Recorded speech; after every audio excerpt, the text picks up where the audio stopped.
Presented by Ebix cash. हर खुशी के लिए काफी है।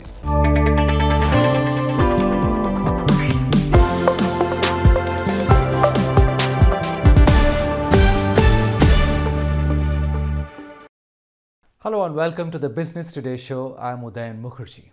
Well, the countdown to Budget 2022 has begun, and it's a good time to examine the state of the post-COVID Indian economy and what the government needs to do to stimulate the economy, particularly the lower end of the pyramid.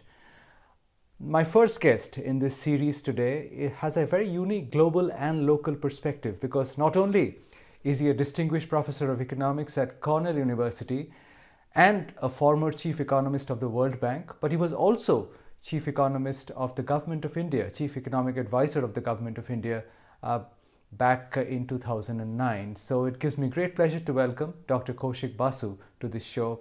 Kaushik, wonderful to have you on the show, and a very warm welcome. Thank you very much, Udayan. My pleasure to be talking to you. Thank you. Well, as I said, a good starting point for the series would be to examine where the Indian economy is today post-COVID, because the assessment of it differs depending on who you are. Some think it's a robust and sustainable recovery. Some believe it's quite fragile. What do you think? Is it a strong rebound, or do you think it's an uneven one, even bordering on fragile? Udayan, see, the rebound is pretty strong. 9.2%. So it's not the fragility of it. What is important to understand is that India had dropped down quite a bit. 7.3% was the negative growth last year. So a large part of the sharp growth, and it is a genuine sharp growth, is from that bottom of the pit. So what is worrying is the following. India dropped more than most other countries. The pandemic management probably caused it. The pandemic was there. So all over the world, GDPs were dropping. India's dropped more than in other countries, perhaps to do with the management. We will come back to those details. Now, if you take the bounce back and then flatten it over 2 years, with the Government of India data, India's GDP growth over 2 years has been 0.6% per annum.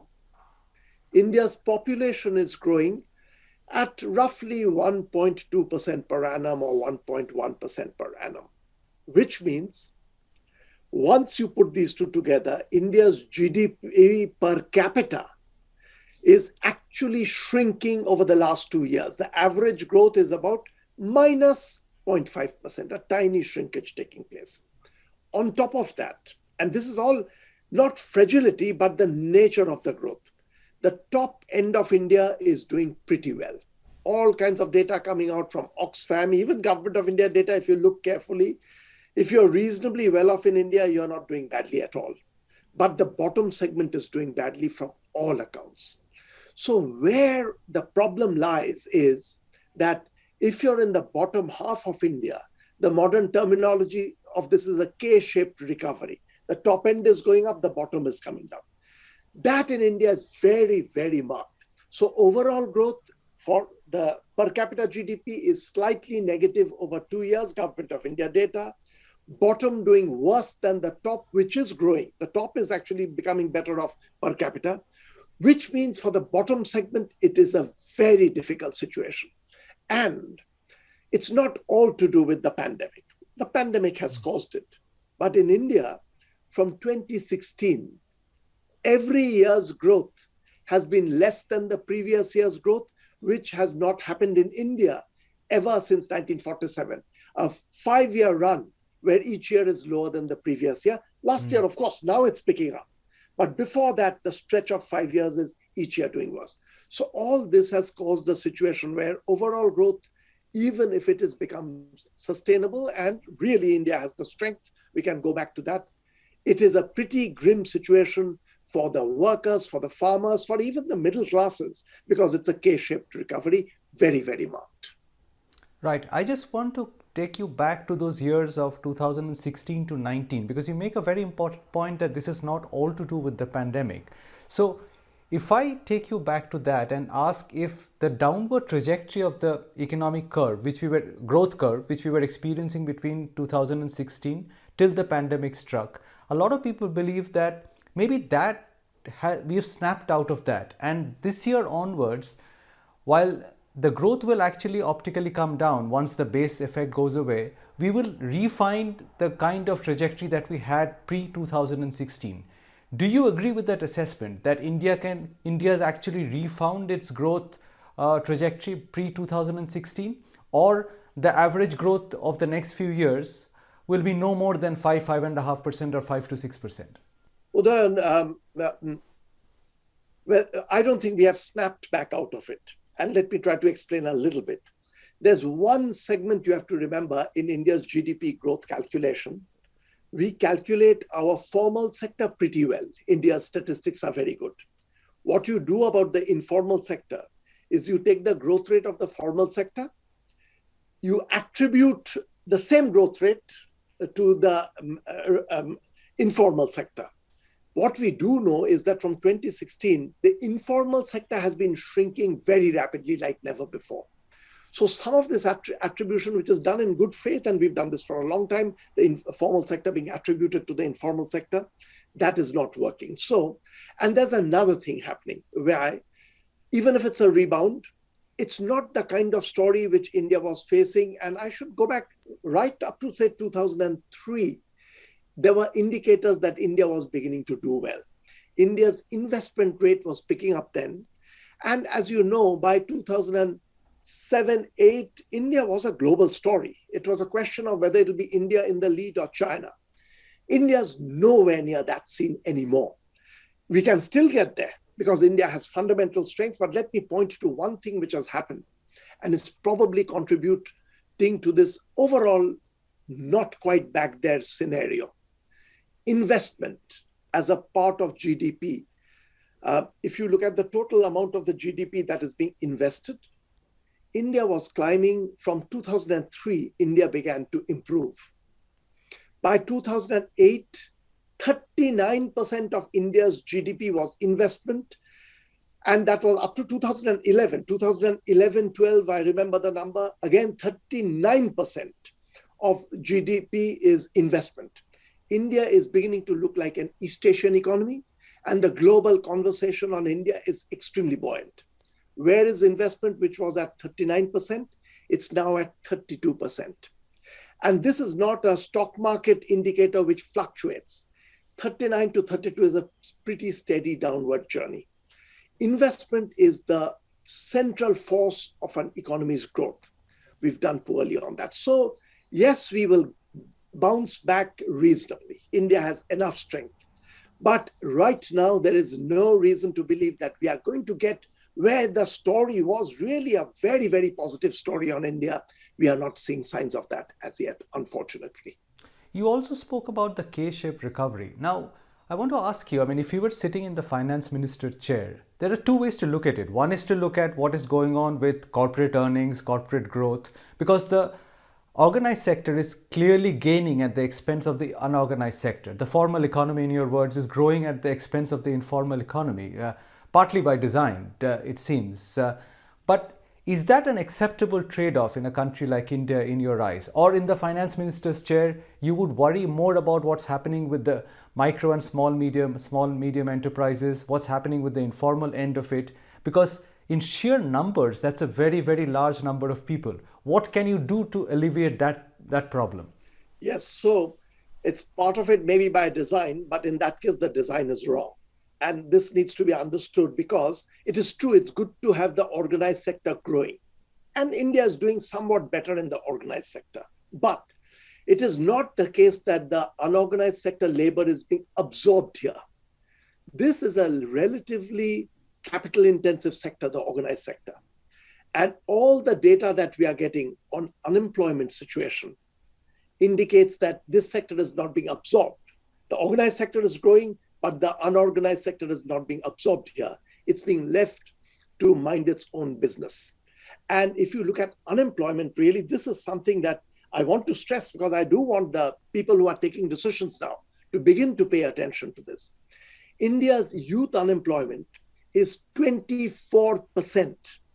Just to give you a sense of comparison, for Bangladesh, it is 12%.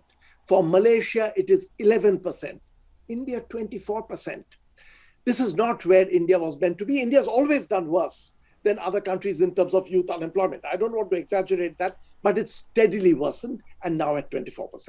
If you look at overall unemployment, latest government data is 7.9%. It had to be higher. All over the world, unemployment has risen. But 7.9%, Bangladesh, after the rise, is at 5.6%.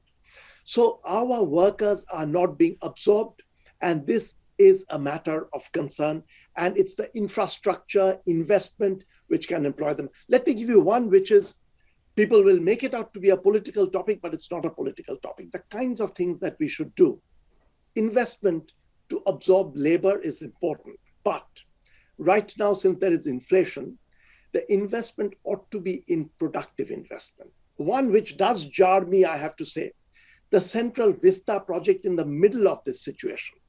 And I'm not talking about whether it is worthwhile or not, that's another debate. And a project like this, if the economy is in a buoyant state, you want to do it. But right now, when there is so much suffering among the working classes, this project, I think, is wrong. It's about $2 billion over 4 years. This money could have been spent on other things. And over here, it'll be pointed out that it's creating employment. And it is true. There are estimates that something like 10,000 people are being employed. But see, this is why economics is fascinating and difficult. It intertwines with Keynesian policy. Keynes would say that during a depression, just create jobs, do anything. And to that extent, this may look fine. You're creating jobs. But this is not the usual Keynesian depression. This is a recession coming with inflation. So if you employ people and give them money, but not produce worthwhile goods, then it's going to fuel inflation. For that reason, the expenditure right now ought to be entirely focused. I would say for Nirmala Sitharaman, right now, the aim should be focus it all on productive investment, where more output comes out, because otherwise, if you just create jobs and have unproductive investment, you're going to fuel the inflation, which is already high. So it is a policy to counter the recession, but not a Keynesian recession where there is deflation. We currently have a recession with inflation, and that leads to subtle differences in policy making, which government of India has enough expertise for people to work this out and take this forward. What is the extent of support you think is required for the lower end of the pyramid that you alluded to? Do you think there should be substantial government investment in some kind of a growth stimulus? Because the trade-off is, what should one do with the fiscal deficit? I mean, that's what the budget is about at the end of the day. Because we've strayed away from the path of fiscal discipline because of COVID. This year is since tax revenues have seen quite a bit of buoyancy, the big question for the finance ministry is whether to get back to the path of fiscal discipline or to give it one more year of elbow room and to try and use this money for some kind of a growth stimulus. If you were in her shoes, what would you choose? What would you opt for? Yeah, Udayan, see, the revenue part has improved, and that the government deserves credit. It's improving. The GST collection has improved, so there is money in hand. What I would do at this point of time, however, is I would not rush for fiscal discipline, simply because the employment situation for the worst off people, for the farmers, for the workers, for small businesses across the board, it's a very, very difficult time. Barring the people who are at the top end for India, it's a very difficult time. So what should the finance ministry do? Right now, don't go gung-ho on controlling fiscal deficit. Let the fiscal deficit, yes, you can't let it go crazy. It'll be difficult to manage, but don't be overzealous about cutting down fiscal deficit. The inflation control, which is the fear if your fiscal deficit is large, leave it largely to the central bank. Reserve Bank of India in India, fortunately, is a very professional body. Leave them with the task of inflation management. You worry about creating jobs. So what you need to do is a large part of this expenditure, the deficit will be still moderately high, but the expenditure has to be flawlessly on productive employment creation. For that, part of it is the direct responsibility of the government. But a part of it is also the government should support and help small businesses the private sector, but the small private sector. Who will then create the jobs where these workers will be pulled in? With all this, there is one more thing I may point out is just like infrastructure. Infrastructure, by the way, India has not done too badly. The infrastructural investment has picked up a little bit. But there are two bedrocks for the market economy. The infrastructure, the physical infrastructure, there is some improvement over there, but there is something else, which is economists don't often talk about, though nowadays modern economists have begun talking about. Trust in society is a very invisible kind of trait, but it makes a difference. There are cross-country studies showing that the Scandinavian countries do well because they have trust among themselves higher than in other countries. This has nothing to do with a race or a region, because East Asian countries now have trust levels comparable to Scandinavian countries and do well. India, there has been a trust erosion, and there are informal studies showing that trust has gone down, society has become polarized. I don't know who is to blame, but it is for the government to try to pull it all in together and develop trust, because investment depends on many things, but one of them is trust. The other thing which she would be weighing in terms of options, Kaushik, is this whole thing between investment and consumption stimulation. Because there is one school of thought which is saying that since incomes have suffered so much at the lower end of the spectrum, there needs to be some kind of consumption support, which, I mean, through any means, direct benefit transfer, taxation policy, etc. Do you think some of our focus should lie with towards consumption, or would you say 100% towards investment and job creation? No, quite a bit towards consumption you can't avoid, because I feel we are underestimating the suffering of the bottom half of India. All piecemeal data coming in shows that, and there are some global studies now which are showing that poverty in India is increasing more than in other parts. So India's overall growth is hiding the fact that the bottom segment is doing very, very poorly, not to be taken lightly. For that reason, you have to directly support the poor with money, but also with support which makes the small private sector, the small businesses, begin to grow once again, so that they absorb some of the labor. Everything can't be done by the government absorbing the labor. So that's the way in which her expenditure ought to be. Support some consumption. Right now, the suffering is far too great not to do that. But yes, also begin to pay attention to production. What you must not do is expenditure, where you create jobs and there is no production meant for consumption. Because that is right now, at this point of time, it is a glaring mistake to do that. It is globally visible. It's embarrassing to spend money on things which are not producing consumables, where there is so much suffering right now that is taking place. Let me spend a minute on government's resource mobilization, Kaushik. Because while there has been some buoyancy in tax revenues, the government has not done very well on raising any kind of capital revenues through areas like disinvestment or public sector enterprises. But of course, recently there's been a grand announcement of a very aggressive asset monetization plan of assets owned by the government of India. And how important is it that the government gets aggressive and actually becomes competent in selling some of these assets? Because the government's debt to GDP is approaching 90%. I mean, very soon we will be needing to raise considerable resources to be able to spend along the lines that you are speaking about. Yeah. See, the debt to GDP ratio, I'm glad you brought this up. The conventional view was that you're comfortable if it is around 60%. You don't want it to go much higher than that. And for a long time, India was used to 65%, inching towards 70%. 90% is actually very, very dangerous. And this is dangerous for the following reason, that with debt to GDP ratio, it's something that happens under the carpet. You don't feel it in everyday life. But when things begin to go wrong, and we've seen this happen even in European countries, when debt to GDP ratio is high and things begin to go wrong, it unwinds very, very rapidly. For the government to bring in money and some of its government's excessive, useless assets to be sold is a good idea. But this has to be done arm's length. It has to be a very, very professional body that is brought in. And you're not fueling crony capitalism by selling it all to a few big businesses. India mercifully, unlike, for instance, historically growing up, used to hear in Pakistan about 22 families owning everything. India mercifully was not like that. We don't want to get into that where everything is being sold to a few big companies. You just alluded, Kaushik, to inflation being at precarious levels or dangerous levels. Now, you're sitting in New York, where over the last few days and last few weeks, all the debate has been just around this subject, whether inflation has got ahead of the Fed, whether interest rates will now start running very high and will be raised very quickly, quicker than earlier envisaged. And that will lead to unraveling of asset prices, which have been fueled by easy money over the last few years.